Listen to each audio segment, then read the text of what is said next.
São nosso Deus, nosso Pai Celestial. Em nome do Senhor Jesus de Nazaré, nós clamamos ao Senhor agora, porque a Tua palavra, ela está aqui para ser transmitida. A Tua mensagem, a direção do Teu Santo Espírito está aqui pronta para ser transmitida aos Teus filhos, Teus servos, e nós te pedimos que o Senhor abra o entendimento das pessoas e capacite a mente e o coração das pessoas para que possam entender tudo aquilo que o Senhor tem para tratar conosco nessa manhã. Então, é o que nós te pedimos, te agradecemos, em nome do Senhor Jesus, o Messias. Amém e graças a Deus. Bom, meus amados, depois de tantas coisas erradas, depois de tantos erros cometidos, depois de tantos equívocos que Abraão fez durante a trajetória, desde que ele saiu de Ur, Deus ainda tinha promessas para Abraão, mas no capítulo 17, na verdade, Deus ele chama Abraão e diz para Abraão que ele tinha que fazer duas coisas. O quê? Caminhar na presença dele, Deus, e ser perfeito. E aí a gente lê aquilo ali e a gente às vezes fica pensando, mas peraí, Abraão não caminhou na presença de Deus, não foi Deus quem mandou ele sair lá da terra de Ur, da parentela, etc. e tal? Exatamente. Só que Abraão não fez exatamente aquilo que Deus orientou, porque se ele tivesse feito, ele não tinha carregado Ló com ele. Então, a primeira coisa que Deus faz, ele se apresenta a Abraão de uma forma que ele ainda não havia se apresentado. Ele diz, eu sou o Deus Todo-Poderoso. Ele diz, eu sou. E depois ele ainda acrescenta um algo mais. E isso no hebraico significa Asher, Ehyeh, Asher, Yahvé El Shaddai. Ou seja, eu sou aquilo que serei, eu sou o existente, eu sou o causador, eu sou a causa, eu sou o começo, o meio e o fim. E eu sou a razão do poder. Na verdade, eu sou a essência do poder. Ele diz, Yahvé El Shaddai, Deus Todo-Poderoso. Então, quando nós olhamos para pessoas, instituições, ou até mesmo do ponto de vista espiritual, quando nós olhamos para as hostes espirituais do mal, eles até têm poder, mas o único que é o dono, o único que transforma, o único que é capaz de ser poderoso, de gerar poder, poder significa vontade. Em grego é dinamis, daí é onde vem a palavra dínamo, que produz energia. Então, o único é só o Senhor, é só Yahvé, é só Hashem. Então, ele primeiro se identifica assim, para que Abraão tivesse uma ideia exata com quem ele estaria lidando. E aí ele fala também o que ele estava esperando a respeito de Abraão. O que ele espera? O que ele esperava de Abraão? Ele diz, anda na minha presença e ser perfeito. Porque essas duas palavras, na verdade, vão, de certa forma, resumir aquilo que Abraão vinha fazendo durante toda a caminhada até então. Abraão, ele mentiu, Abraão, ele tomou atitudes impensadas, e Abraão tentou fazer a bênção de Deus virar realidade, ele tentou ser o agente construtor da bênção, e essa palavra perfeito, tamim, no hebraico, significa inteiro. Por quê? Porque o ser humano ele costuma ter suas restrições. E, por incrível que pareça, às vezes até nós mesmos colocamos restrições para Deus na nossa vida. A gente não admite a intervenção de Deus na totalidade da nossa vida, em todas as áreas da nossa vida. Muitas vezes, algumas áreas da nossa vida, nós queremos resolver os problemas da nossa maneira, do nosso jeito. Então, na verdade, o que nós estamos fazendo é exercer por nós mesmos o governo da nossa vida. E quando isso acontece, nós estamos rejeitando o governo de Deus através do Senhor Espírito Santo. Porque o Espírito Santo, ele governa. Você é o dono da sua vida, mas o governo, a direção, a mentalidade precisa ser orientada pelo Espírito Santo. Bom, esse é o nosso início, essa nossa introdução, para que a gente possa entender o que vai acontecer aqui no capítulo 22. Depois do capítulo 17, o Senhor chama e faz essa advertência para Abrão, na época ainda era Abrão, não caiu a ficha. Logo depois, no entanto, logo depois, Deus muda o nome de Abrão, de exaltado, para Abraão, pai de uma grande nação. Mas também muda o nome de Sarai para Sara. Então, ali já começa a haver um indicativo de que Deus gostaria de que o caráter fosse modificado. Porque até então, o caráter estava deixando a desejar. E quando nós falamos que Deus transforma, essa transformação, ela vem de dentro para fora. E ela vai começar no caráter, para depois passar para a mentalidade, e da mentalidade, então, repercutir externamente. Então, começa internamente e depois a transformação vai repercutir externamente. O que nós vemos é que quando Deus faz uma promessa, então nós precisamos ficar na posição certa, para que a hora que Deus te procurar, ele vai te encontrar no lugar certo para a bênção poder te alcançar. Porque tem uma palavra que diz assim, as bênçãos me alcançarão. As bênçãos te alcançarão. Eu não correrei atrás de bênçãos, porque as bênçãos me alcançarão. Elas só te alcançarão se você estiver na posição que Deus requereu de você. Experimenta estar fora da posição para você ver se a bênção vai te alcançar. Não vai. Então, na verdade, o crente gosta muito de falar isso como justificativa para algumas atitudes que ele toma, quando, na realidade, nós vemos que é uma decorrência de um posicionamento de vida, de relacionamento com Deus. É uma consequência. Você está na posição que Deus requer, que Deus espera de você, você tem atitudes, tem comportamentos, e aí a bênção te alcança, por quê? Porque você está debaixo do guarda-chuva de Deus, você está ao alcance da mão de Deus. Se fosse possível que alguma coisa não estivesse fora do alcance da mão de Deus, porém, nós estamos falando aqui em termos de nós, da nossa necessidade. Então, o que a gente vê é que tem gente que faz o que dá na telha, o que dá na cabeça, e depois quer que Deus abençoe de qualquer jeito. Por fé, eu vou fazer isso assim, assim. Pela fé, eu vou fazer isso assim, assado. As pessoas não têm uma ideia do que é fé. A fé, em primeiro lugar, a fé pressupõe obediência. Se você não está na posição que Deus quer, então você não está em obediência e, portanto, o que você tem pode ser tudo, autoconfiança, você pode ter tudo, menos fé. Menos fé.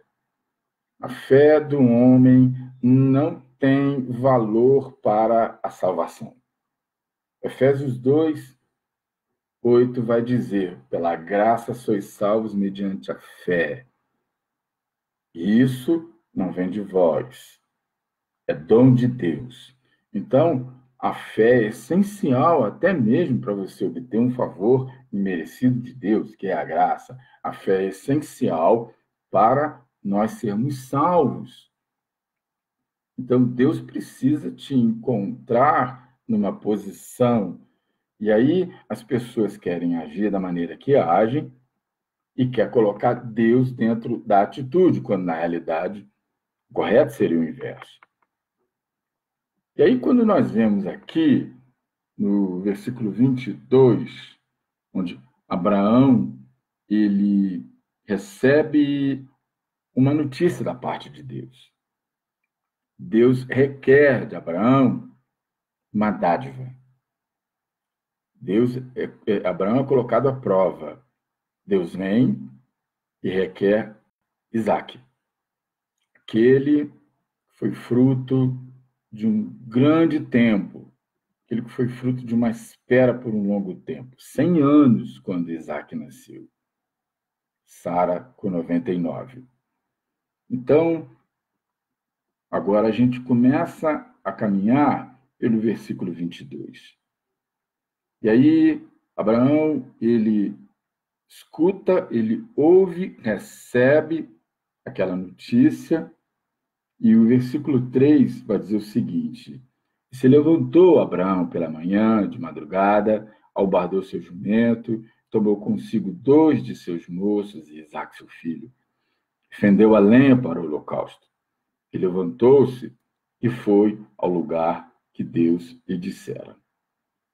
Na verdade, até aqui, ele não sabia onde que era. E aí o versículo 4 vai dizer: ao terceiro dia, levantou-se Abraão os seus olhos e viu o lugar de longe.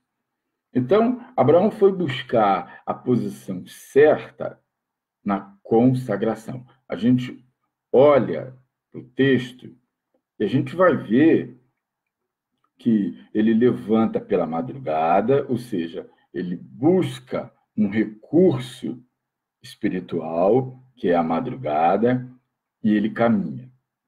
E aí, no terceiro dia, Abraão viu o lugar de longe. E o que isso significa? Isso significa o terceiro dia. O terceiro dia tem a ver com o dia em que o Senhor Jesus ressuscitou. O terceiro dia tem a ver com o nascimento da manhã.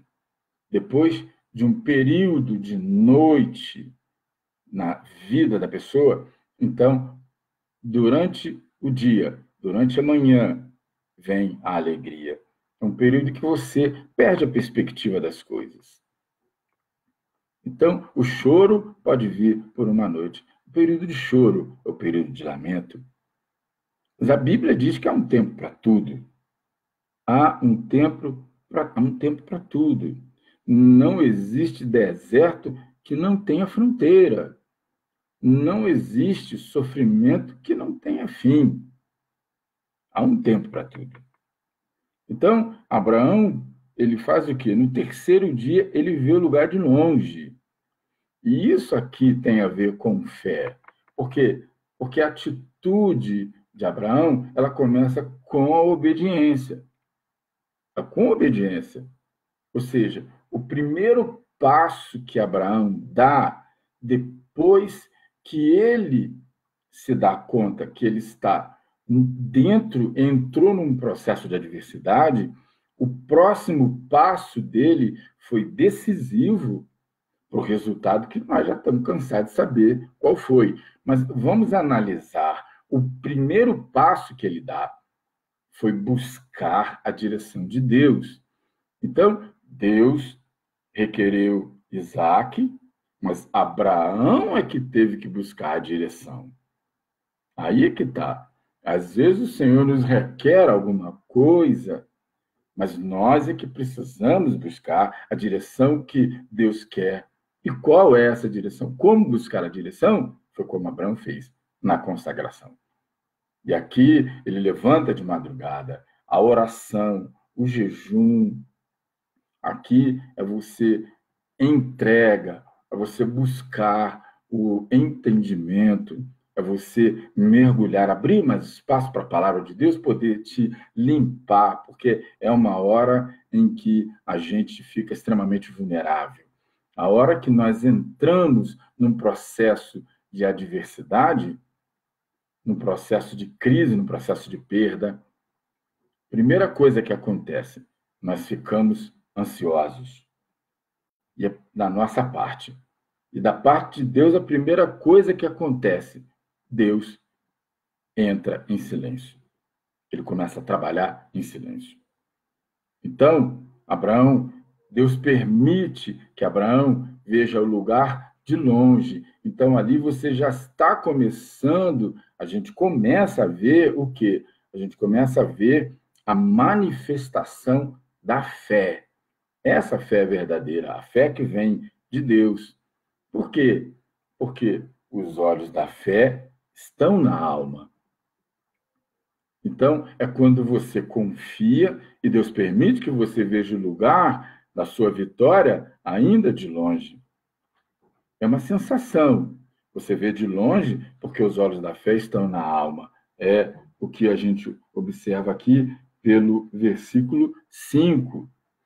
E aí, internamente, você está em paz, você está tranquilo, apesar de você estar no meio de um bruta temporal, de uma tempestade, de um baita deserto, ou seja, você está numa bruta diversidade daquelas terríveis.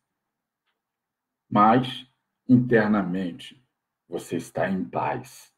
Então, o que ocorre, o versículo 5 diz, a exteriorização desse ambiente de fé vai resultar nesse pronunciamento que Abraão faz no versículo 5. Ou seja, e disse Abraão aos seus moços, ficai-vos aqui com o jumento. Eu e o moço iremos até ali. Veja bem, ele não disse até lá, ele falou até ali. E havendo adorado, tornaremos a vós. Ou seja, ele profetizou. E a Bíblia diz que a boca fala daquilo que está cheio o coração. Se o coração está cheio de mágoa, se o coração está cheio de desentendimento, se o coração está cheio de tormento, se o coração está cheio de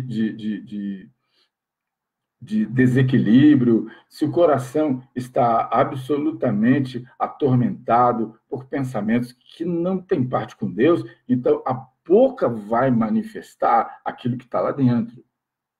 Então, não é verdadeiramente aquilo que está se passando. Você quer saber o que está se passando com uma pessoa? Basta você, então, conversar com essa pessoa, e você vai ver. Não, eu creio em Deus. Ah, sim, você quer crer em Deus, mas, poxa, Deus me abandonou, mas a minha vida não era assim antes, não sei o quê, Então a pessoa começa a verbalizar aquilo que está na mente dela. E aí eu disse, não existe fé fora de um ambiente de obediência, porque a fé vem para trazer certeza, a fé vem para trazer convicção, a fé vem para trazer equilíbrio, a fé vem para trazer direção e vem para trazer fidelidade. Fidelidade. Então, quando você confia, e aqui é a manifestação da fé, Deus permite que você veja o lugar da sua vitória de longe. Você começa a sentir, você começa a profetizar, a minha bênção vem.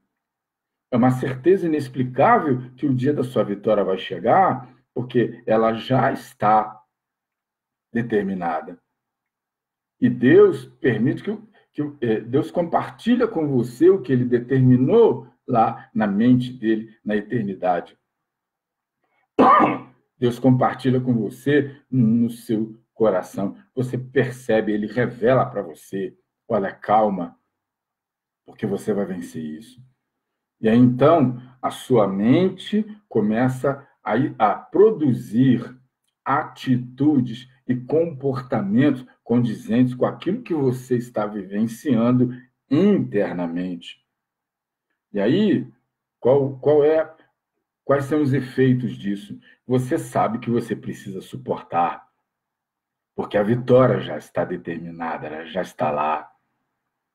Por isso que Abraão falou, e temos caminhado até lá, ele diz, eu e o moço iremos até ali. Por quê? Porque ele não vê um tormento na caminhada. Ele fala ali. Na realidade, eles iam subir o Monte Moriá. Eram horas, 24 quilômetros de subida, e com a idade que ele tinha. Então, na verdade, isso diz para nós o quê? O importante não é atingir o objetivo, as metas, que tanto se fala, metas, foco. O importante não é isso. O importante é a jornada. O importante é você aprender com cada passo. O importante é você aprender com cada olhar, com cada pedacinho de olhar que você dá, cada flash, cada coisa que o Espírito fala para você, a cada caminhada, a cada passo que você dá. Esse é o importante. Esse é o efeito transformador da caminhada, da trajetória. E aí, você sabe que você precisa suportar.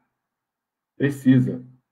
Na verdade, meus amados, numa luta, numa disputa física, numa luta, não é aquele que bate mais que vence. Na verdade, numa luta, quem vence é aquele que consegue resistir mais a maior quantidade de pancada. Porque muitos lutadores perdem pelo cansaço. Bate, bate, bate, bate, e no final das contas, eles começam a desistir de bater, já não estão mais firmes, já não estão mais na posição de ataque, porque já viram que você é resistente. Como diz um amigo meu, eu envergo, mas não quebro. Eu sou igual a palmeira do deserto. Envergo, mas não quebro. É disso que o apóstolo fala na carta aos Efésios, no capítulo 6, a partir do versículo 11. Ele diz, resistir. Ele não fala em combater, ele não fala em atacar, ele fala em resistir, fazer tudo direito. E, ao final, ficar firmes. Então, você caminha nesse contexto e Deus vai te sustentando até o lugar da sua vitória chegar. Até lá, você vai resistindo, porque você já tem uma motivação que o Espírito Santo põe particularmente no seu coração, na sua mente, ele planta ali, a sua vitória vai chegar. Então, conforme eu disse, o importante não é o objetivo, o importante é a jornada, é aquilo que você vai recebendo de Deus, são as revelações, é o alimento, é o maná que você vai recebendo a cada dia da sua vida, da sua trajetória. Agora, a gente chega num ponto em que Abraão despede os moços, profetiza e sobe com Isaac. E aí ele vai para onde? Ele vai para o lugar, ele vai para o altar. E o que é o altar, na verdade? O altar é o lugar de entrega? É só isso? Não. O altar é o lugar de relacionamento. Na sua entrega a Deus, você tem que se relacionar com Deus. Não é uma coisa tão simples. Então, o altar é lugar de relacionamento com Deus, lugar de fidelidade, de confiança e de obediência. E o que significa o altar? O altar é feito com pedras. A gente pode ver nesse vídeo aqui que Abraão ele constrói, ele pega as pedras dali, depois coloca a lenha. Mas se nós observarmos todos esses elementos já estavam presentes desde o início. Porque quando Abraão levanta pela madrugada, Os irmãos podem conferir no versículo 3. A Bíblia diz que ele fendeu, ele cortou, quebrou a lenha.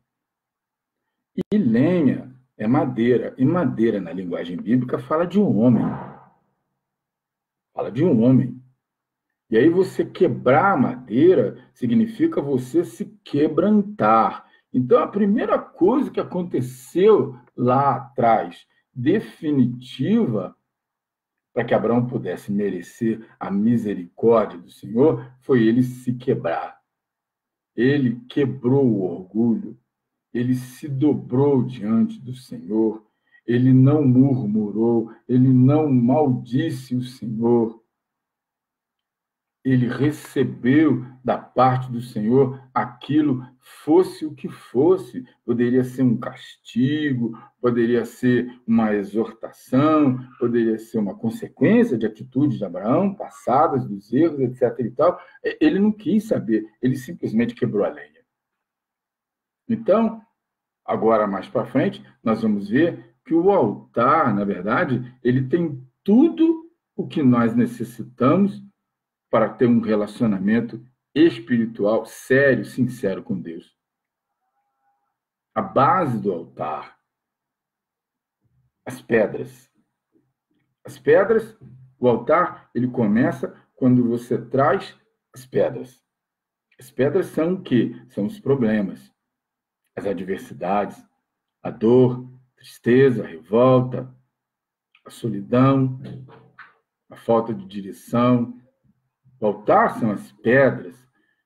E aí você vai colocando essas pedras. E o Senhor Jesus vai dizer lá, bem-aventurados os que choram, porque serão consolados. Então você vai construindo esse altar com as suas pedras. O apóstolo diz, não andeis ansiosos por coisa alguma, antes todas as vossas petições sejam conhecidas do trono de Deus, mediante súplicas, orações e ações de graça. E a paz de Deus, que excede todo entendimento, guardará a vossa mente e os vossos sentimentos em Cristo Jesus. Então, você vai colocando com lágrimas, coloca a pedra, vai formando o seu altar, vai abrindo para o Senhor. Então, você vai empilhando ali. Essa é a base do altar. As pedras eram diferentes. Elas eram irregulares. Isso é certo. Porque não dava tempo de ficar lapidando aquilo ali para ficar tudo certinho, tudo bonitinho. Não. Por que as pedras são diferentes? Por quê? Porque, meus amados, na hora, as pedras são os problemas, na hora que nós estamos passando os nossos problemas, as nossas adversidades, nada faz sentido. A gente fica meio assim, perplexo, às vezes não sabe nem o que pensar, paralisa, dá um vazio, dá um branco, se olha para trás não entende, olha para o lado não vê nada, olha para frente então menos ainda. Na hora, nada faz sentido. Mas quando o Cordeiro se manifesta, tudo se encaixa. É assim. Tudo se encaixa. O segundo elemento é a lenha. A lenha é o combustível. A lenha é aquilo que faz com que o fogo ele possa queimar. Então, a lenha espiritualmente, ela é o quê? Ela é a oração. Ela é a súplica. Ela é o combustível. Ela que dá a combustão. Então, a gente vê o quê? O sangue, ele vai juntar todas as pedras, ele vai juntar tudo. Então, o que você não entende agora, mas no final, tudo vai se encaixar, tudo vai fazer sentido. Por quê? Porque através da oração, através da combustão, que é a súplica, você entrega. Então, a combustão, na verdade, você está ali queimando o seu orgulho. Você está ali queimando a sua revolta. Você está ali queimando a sua ignorância. Você está ali queimando tudo aquilo que te afasta de Deus, todas as coisas que podem, eventualmente, te afastar de Deus. E não adianta você levar lenha e se distanciar do altar. Não adianta. Você tem que levar a lenha, queimar e continuar no altar. Foi isso que aconteceu. Abraão ficou ali, Isaac ficou ali. Então, na verdade, a lenha ela começa a queimar.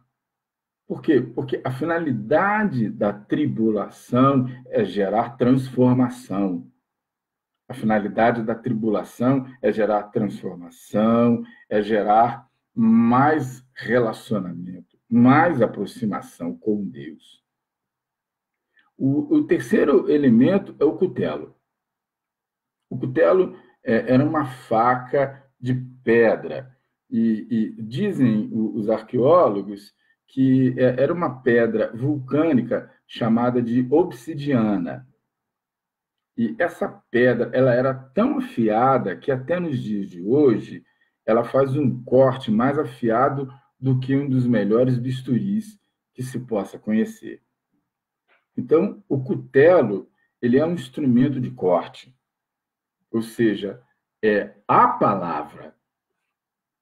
A palavra. Nela, essa palavra corta o que não serve. Ela penetra para poder transformar. Ela machuca, sim, mas machuca aquilo que não presta. A carne. Ela machuca aquilo que afasta a gordura, o sebo, o ego, para poder curar a alma, para poder libertar a alma. Tem até uma palavra aqui no livro de Hebreus, no capítulo 4, no versículo 12, que a gente vai ver aqui. Deixa eu ver aqui. Diz o seguinte, Hebreus 4, 12. Então, porque a palavra de Deus é viva e eficaz e mais penetrante do que qualquer espada de 2 gumes. Ela penetra até a divisão da alma e do espírito, das juntas e medulas, e ela é capaz, apta para discernir os pensamentos e intenções do coração. Então, na verdade, o que essa palavra está nos falando? O cutelo é a palavra. Então, são uma série de elementos que estão no altar e que esses elementos eles vão se manifestar juntamente com a fé. O quarto elemento é o fogo. Eu falei das pedras, eu falei da lenha, eu falei do cutelo. O quarto elemento é o fogo. E quando Isaac fala, aqui está o fogo, eles não estavam carregando uma tocha de fogo na mão. Na verdade, eles estavam carregando uma pedra de minério em que você fazia uma fricção de uma com outra, gerava uma faísca, e essa faísca gerava o fogo. Basicamente, arqueologicamente falando, era isso. E qual é o papel do fogo em tudo isso? O fogo é o que consome, mas o fogo também ele serve para destruir. Mas, ao mesmo tempo, o fogo também serve para purificar. Quando ele queima, ele purifica. E aí, do ponto de vista espiritual, o fogo, na realidade, é a ação do Espírito Santo que vem nos curar. O Espírito Santo vem nos corrigir. E aí eu disse que a matéria-prima do Espírito Santo para poder nos corrigir, para poder nos orientar, é a palavra, é o cutelo. Se não tiver isso, não tem altar completo. Não tem jeito. Você quer de Deus, você está na adversidade, você está no sacrifício, mas você não quer fazer altar. Você não quer montar um altar. Você não está disposto a isso. E isso te afasta de Deus. Por quê? Porque sem altar não tem manifestação de Deus. Nós somos santuário do Espírito Santo. Se nesse santuário não tiver um altar, não tem manifestação de Deus na nossa vida. Então, o fogo é isso, o fogo cauteriza o sangramento. O fogo também é usado para isso. E aí, na verdade, o fogo vai falar o quê? O fogo vai falar muito também de quê? Do poder de Deus. Poder de Deus através da ação do Espírito Santo na nossa ferida. E a ferramenta, desculpa, a ferramenta que o Espírito Santo vai usar para cauterizar, para purificar, é a palavra. A palavra. E tem pessoas que não querem saber da palavra, não tem tempo da palavra. A pessoa levanta de manhã e já sai fazendo as coisas que tem que fazer, blá, blá, blá, e nem se lembra de agradecer a Deus. A pessoa senta para fazer a sua refeição, não se lembra de agradecer a Deus. A pessoa deita para dormir, não se lembra de agradecer a Deus. Então, o que ocorre é que essa pessoa não tem um relacionamento com Deus. E quando você não tem um relacionamento com Deus, de verdade, na sua vida, Deus também não se relaciona com você, muito embora Ele queira nos abençoar, Ele queira nos salvar, mas somos nós que fugimos do relacionamento, somos nós que nos distanciamos dele. Por quê? Porque não há espaço para Deus na nossa vida. Nós não abrimos esse espaço. Mas por que Deus não faz isso? Por que Deus deixou fazer aí aquilo mais outro? Então você tem que buscar, como Abraão, buscar a direção. Na direção vem o consolo, vem o entendimento, vem tudo. E aí você começa a construir o altar. E o último elemento do altar é a vítima. A vítima é o ato maior, é o ato de entrega. Ou seja, a entrega total. Você simplesmente se entrega. Eu estou passando por isso? Estou, sim. Mas Deus é bendito hoje, sempre, eternamente. Amém. Independentemente do que eu esteja passando.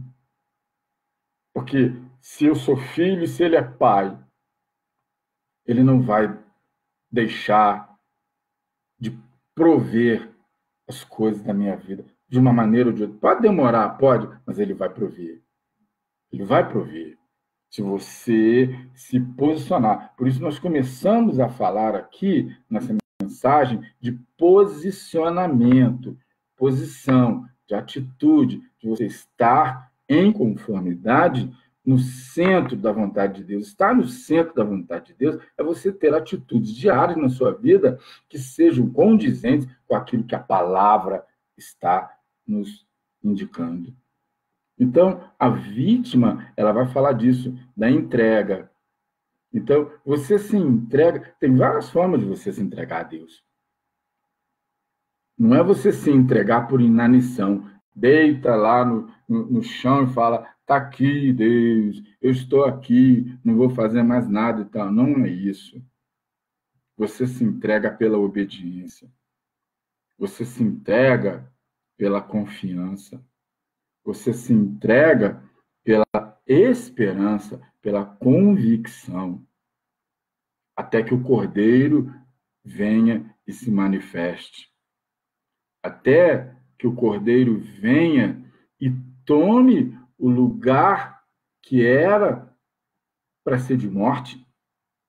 Então, quando o Cordeiro vem e toma o lugar, ele deixa de ser um lugar de morte e passa a ser um lugar de vitória, e passa a ser um lugar de exaltação, e passa a ser um lugar de superação. É disso que fala a presença da vítima no altar. É disso. Ou seja, O Cordeiro vem, toma lugar de morte e traz a vida dele. Então você espera que ele venha e preencha com o seu poder aquilo que estava vazio, aquilo que estava destruído. Então, aqueles pensamentos que a pessoa costuma ter, era bom por isso, eu não devia ter feito aquilo outro, eu devia ter agido assim, diferente, assado. Olha, passado é uma coisa que está absolutamente fora do nosso alcance. Só o que está ao nosso alcance é o agora. O agora a gente pode modificar. Porque nem o amanhã está ao nosso alcance. Porque quando chegar amanhã, já será hoje. Por isso que a palavra diz, buscar o Senhor enquanto se pode achar. Quando se pode achar o Senhor? É agora. É nas nossas atitudes de agora. É você dominar os seus pensamentos. Porque tem pessoas que vivem ao sabor de pensamentos que brotam na cabeça dele, como aquelas aves que ficam rodopiando na cabeça da pessoa. A gente não pode evitar que as aves sobrevoem na nossa cabeça, mas a gente tem a obrigação de não deixar que elas façam ninho e nem que elas fiquem nos bombardeando com aqueles excrementos, aquelas coisas que podres, coisas que fedem, coisas ruins. E isso vai refletir naquilo que você pensa, naquilo que você fala, e depois pode, inclusive, somatizar. Isso pode começar a ficar tão preso na sua cabeça que vira uma obsessão, e a obsessão vai virar uma doença, uma enfermidade, vai virar uma insônia inexplicável. Às vezes é cansaço. Tudo bem, horário de verão costuma causar muito isso, mas às vezes não. Vai virar uma ansiedade, vai virar uma depressão. Então, a presença do Cordeiro é fundamental. E aí você vê como que é fundamental a troca. E para que isso aconteça, é necessário que nós tenhamos a plena convicção de que Deus se manifestará. Mas para isso, nós precisamos moldar as nossas atitudes de acordo com a direção, de acordo com a bússola, de acordo com o padrão que está na palavra de Deus. João, capítulo 14, versículo 21. Aquele que tem os meus mandamentos os guarda. Esse é o que me ama. E ele será amado de meu Pai, eu o amarei e me manifestarei a ele. Olha que coisa maravilhosa. Então, você ama a Deus porque você guarda, porque você se mira na palavra, porque você abre um espaço para a palavra de Deus na sua vida, você medita nela. Você se preocupa, antes de tomar qualquer atitude, você se preocupa em saber se isso que você está pensando é agradável a Deus. E no versículo 23 está escrito, se alguém me ama, guardará a minha palavra. Eu o amarei, ele será amado do meu Pai, e nós viremos para ele e faremos nele morada. Olha bem, Romanos 8, 28, tem outra palavra também muito forte. Porque todas as coisas contribuem para o bem daqueles que amam a Deus, daqueles que são chamados segundo o seu decreto. Então, veja bem, todas as coisas, tudo, o bem e o mal. Não é só quando está tudo bem que nós amamos a Deus. Na verdade, nós precisamos amar a Deus também quando tudo vai mal na nossa vida, porque se Ele é Deus, se tudo que nós temos foi Ele quem nos deu, então Ele também tem que ser Deus, mesmo no momento em que Ele nos pede determinadas coisas, mesmo no momento em que nós perdemos determinadas coisas. Por isso Paulo disse, olha, eu estou instruído em tudo, perfeitamente instruído, tanto a ter fartura quanto a padecer necessidade. Posso todas as coisas naquele que me fortalece, porque ele sabia que o Senhor estaria fortalecendo, estaria sustentando, estaria dando direção, estaria provendo, dando provisão. Então, todas as coisas contribuem para aqueles que amam a Deus. Se não tem espaço, se você não vive a palavra, se você não abre um espacinho, nem que seja para você fazer uma leitoria simples, nem que seja para você depois meditar, em que você entrar com gratidão a Deus na sua vida, na sua boca, nem que seja isso. Então, as coisas não vão contribuir para a sua vitória. Vai ficar um pouquinho mais longe. Tão longe que você não vai poder nem ver. Você vê que Abraão viu de longe, mas se tiver nessa condição aí, de afastamento de Deus, de rejeição da palavra, então nem de longe vai ver. Então, irmãos, fica essa palavra para nossa meditação, esse grande exemplo que o nosso pai, Abraão, a Bíblia diz, nós somos filhos de Abraão pela fé. Segundo a fé, nós somos feitos filhos de Abraão. Por quê? Porque nele serão benditas todas as famílias da terra. Benditas e não malditas. Mas desde que nós guardemos os mandamentos. A palavra do Senhor. Amém?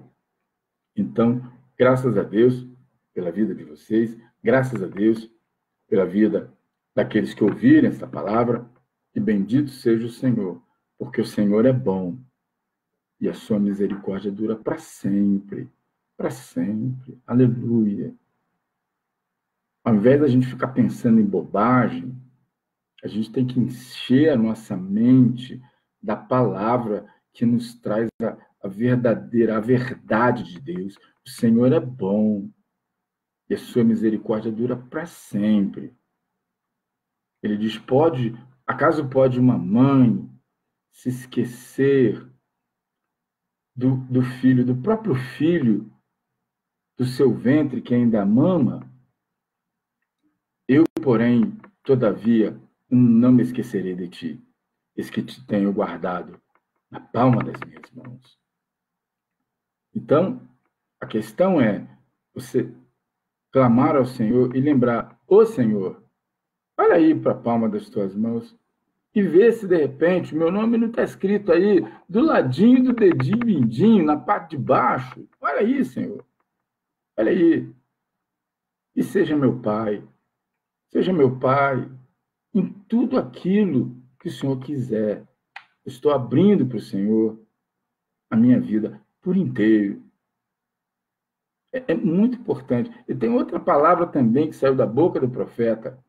Toda ferramenta preparada contra ti não prosperará. E toda língua que se levantar contra ti em juízo, tu a condenarás, porque esta é a herança e o direito dos servos do Senhor, assim diz o Senhor. Então por que eu estou passando isso? Por que Deus permitiu isso? Presta atenção na palavra. Toda ferramenta preparada contra ti não prosperará. Então, se o que você está passando era para te destruir, falhou. Deu ruim. Se o que você está passando era para te matar, falhou. Deu ruim. Se o que você está passando era para te jogar na miséria, na prostituição, na maluquice, se era para te jogar na sarjeta, deu ruim. Poder fazer, pode. Atingir, pode. Só não vai conseguir o objetivo para o qual ela foi feita. A única coisa que atinge os objetivos para o qual ela foi feita é a palavra do Senhor. Porque está escrito no profeta Isaías, assim diz o Senhor, como a semente que dá pão, trigo ao que planta e pão ao que come, assim será a minha palavra. Ela não voltará vazia, mas cumprirá tudo aquilo que me apraz, para o qual enviei a palavra do Senhor. E é por isso que nós precisamos nos alimentar dessa palavra. Porque nem só de pão viverá o homem, mas de toda a palavra que sai da boca de Deus. Foi assim que o Senhor Jesus repreendeu Satanás. E é assim que nós precisamos repreender nos nossos momentos de fraqueza, nos nossos momentos em que nós estamos sendo tentados por pensamentos de derrota, de desistência, de desorientação. É assim, a gente repreende com a palavra. Deus abençoe a sua vida. Deus abençoe todos aqueles que ouviram essa palavra.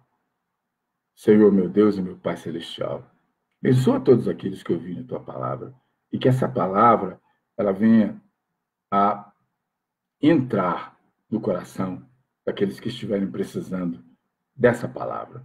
Eu te agradeço e te peço, Pai Celestial, que esta semana o Senhor nos dê uma semana abençoada, vitoriosa, que o Senhor nos ilumine nas coisas que nós precisamos decidir, que o Senhor abra todas as portas nas coisas que nós precisamos passar e que o Senhor nos dê vitórias, para que o teu nome seja verdadeiramente glorificado,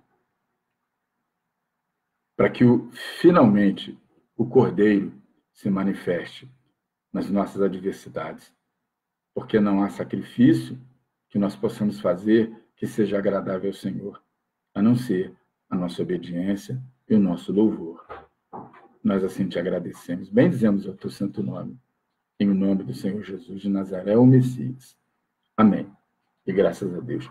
Muito obrigado da sua presença, muito obrigado da sua confiança, muito obrigado.